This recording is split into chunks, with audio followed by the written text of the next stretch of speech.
আসসালামু আলাইকুম সবাইকে। আজকে দেখাবো মজাদার white sauce pasta without chicken. প্রথমে একটি কড়াইয়ের মধ্যে পরিমাণ মতো তেল এবং রসুন কুচি দিয়ে দিব শিম এবং ফুলকপি, সাথে পরিমাণ মতো লবণ। 10 মিনিটের মতো সবজিগুলো ঢেকে রান্না করে নিব। 10 মিনিট পর ঢাকনা উঠিয়ে আবারও দিয়ে দিব বাঁধাকপি এবং আবারও 5 মিনিটের মতো ঢেকে রান্না করে নিব। 5 মিনিট পর ঢাকনা উঠিয়ে দিয়ে দিব পেঁয়াজকলি এবং সয়া সস, সাথে দিয়ে দিব টমেটোর সস। একটু নেড়েচেড়ে এখানে দিয়ে দিব হাফ টেবিল চামচের মতো চিলি ফ্লেক্স এবং হাফ টেবিল চামচের মতো কালো গোলমরিচের গুঁড়ি, সাথে একটু ঝালের জন্য আমি এখানে কাঁচামরিচ দিয়ে দিব।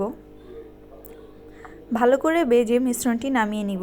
একই কড়াইয়ে আমি অল্প একটু তেল দিয়ে মাশরুমগুলোও বাদামি করে ভেজে নিয়েছি।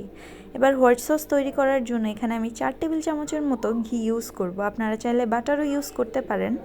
এবার ঘিয়ের মধ্যে আমি রসুনগুলো দিয়ে হালকা বাদামি করে ভেজে নিব। তারপরে দিয়ে দিব এখানে 3 টেবিল চামচের মতো ময়দা।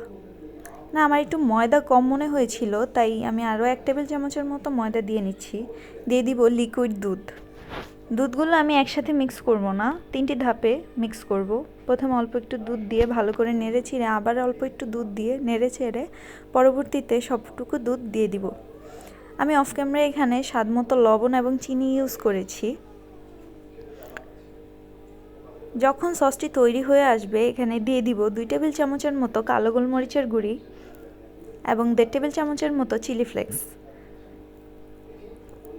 সাথে দিয়ে দিব পাস্তার মশলাটিও।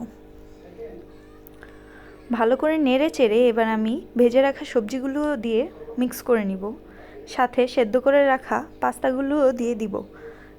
ভালো করে নেড়ে চেড়ে উঠিয়ে নিব। তৈরি আমাদের মজাদার হোয়াইট সস।